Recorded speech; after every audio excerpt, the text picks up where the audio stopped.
Hello, everyone, and welcome to Christopher's Entertainment Blog. I am your host, Chris. Welcome to my 100% spoiler filled review of Dawn of the Planet of the Apes, the sequel to Rise of the Planet of the Apes with James Franco. And, yeah, Caesar's back. Caesar's back. Andy Serkis as Caesar. Um, Brilliant. Brilliant film. Uh, I liked it. I thought it was, you know, that much better. That much better than Rise of the Planet of the Apes, which I liked a lot. I thought it was really fun. Really fun. Um, a lot more human interaction in the first one, more focused on some of the human aspects, and then like basically the origin story of Caesar in Rise. And this one is basically all the apes, the dawn of Planet of the Apes. But it's still Caesar's movie. It's still Caesar's movie, and it focuses more on the apes than the humans. The humans are like a secondary character, really.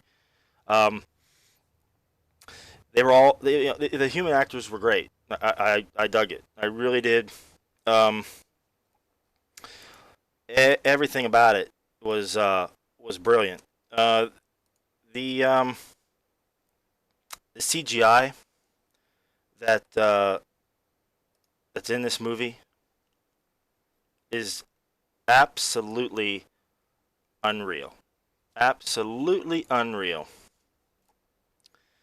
Andy Serkis, who is Caesar, I still think Gollum is to me is the best that he's done.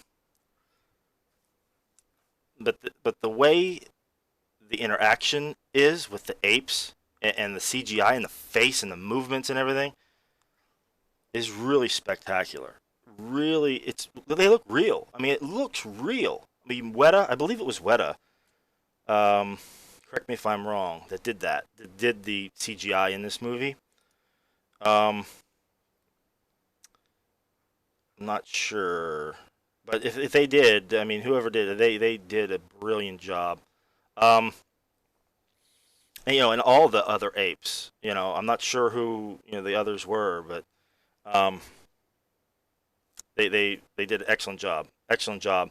The story that was written it was written by Mark Bombach was one of the writers. Excellent, excellent.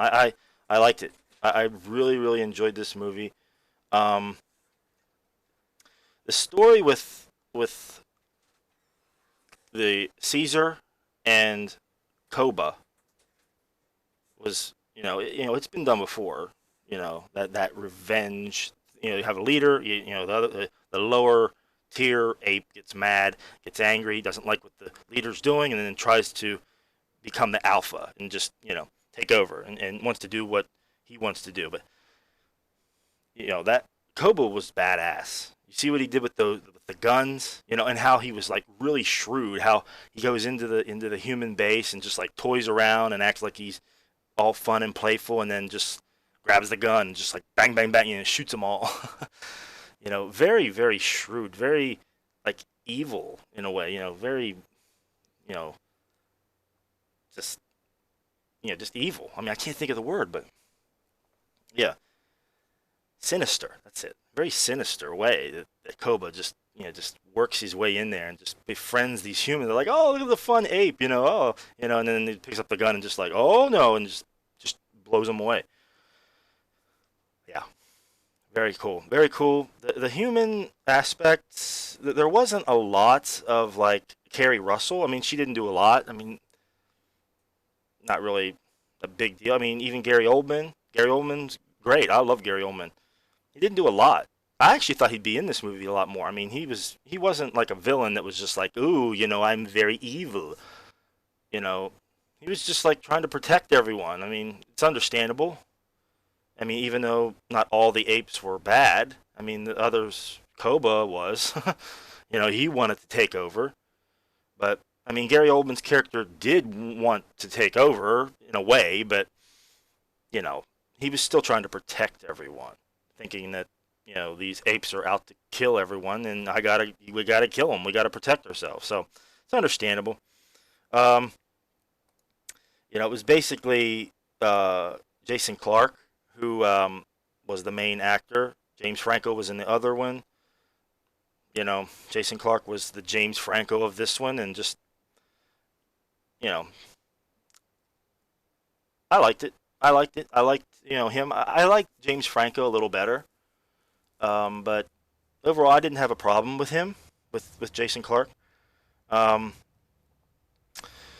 and the human characters were I liked it, but they were secondary characters. I mean, I didn't really you didn't really get a lot out of that. I mean, it was mostly Caesar.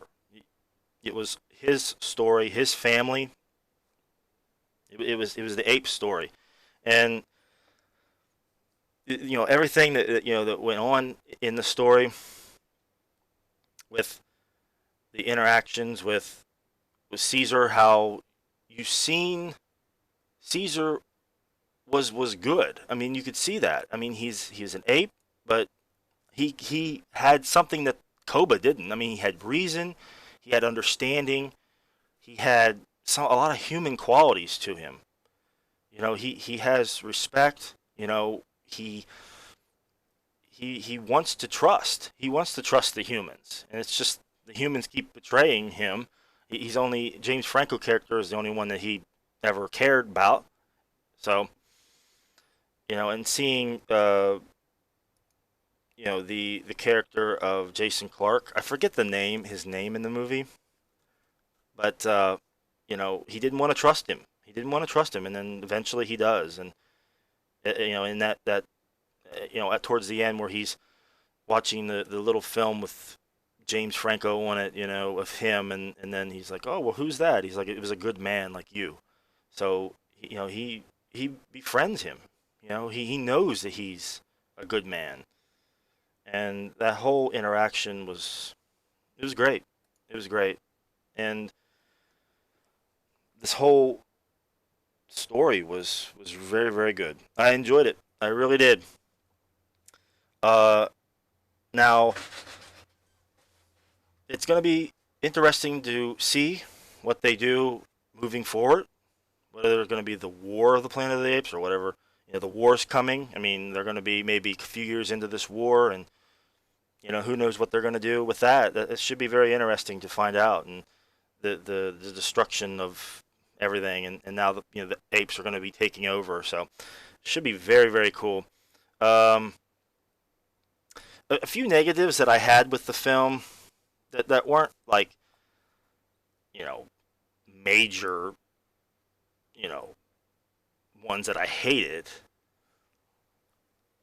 but I mean the negative, small negative, was when he was shot and then he starts climbing up the ladder towards the end, like he's like climbing and he's like, ugh, I can't get up the ladder, and then he gets up there and he's just like, he's just like he gets into the fight and he goes crazy. Where'd that come from? I mean, a second ago he could barely get up the ladder. Now he's fighting Koba and they're jumping off of stuff and jumping into stuff and throwing things and falling and climbing. And I was like, whoa, that was a little weird, but it wasn't a huge deal. The other one that's a small negative was kind of strange is when the humans are running through the woods after Caesar's shot, and the apes turn on the humans and they're running, running, running. They're running away. They're running through the woods. It seems like they're running forever, and then eventually they come up on Caesar, and it's just like, wait a minute, how did that happen? Weren't you just like running forever, and all of a sudden, oh, there's Caesar over there. Let's go over there and save him. That was kind of weird, kind of weird.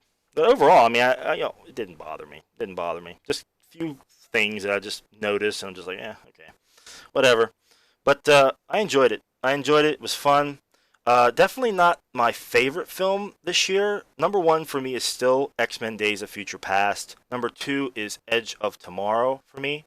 And the third one, I don't know. It's a toss-up between Captain America: Winter Soldier and Dawn of the Planet of the Apes.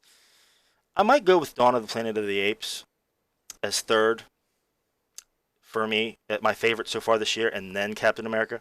So, yeah, that's that's the way I'm going to do it. But yeah, it's definitely up there. Definitely fun. And if you haven't seen it and you're watching this, even though this is spoiler filled or a spoiler review, you should definitely see it. You should definitely see it. And the ones who have seen it recommend it. Definitely fun. I enjoyed it. And I'm interested to hear what everyone has to say about it. Write in the comments below, good or bad, what you thought of the film, if you liked it, if you didn't like it, what you think the next film's going to be about. I'm interested to hear it. Um, that's all I can think of, guys. I liked it. I liked it a lot. But yeah, that's it for me, guys. Like and subscribe. Um, that's it for me for the Dawn of the Planet of the Apes review, spoiler review. I am Chris for Christopher's Entertainment Blog. Thanks a lot, guys. See you next video. Take it easy.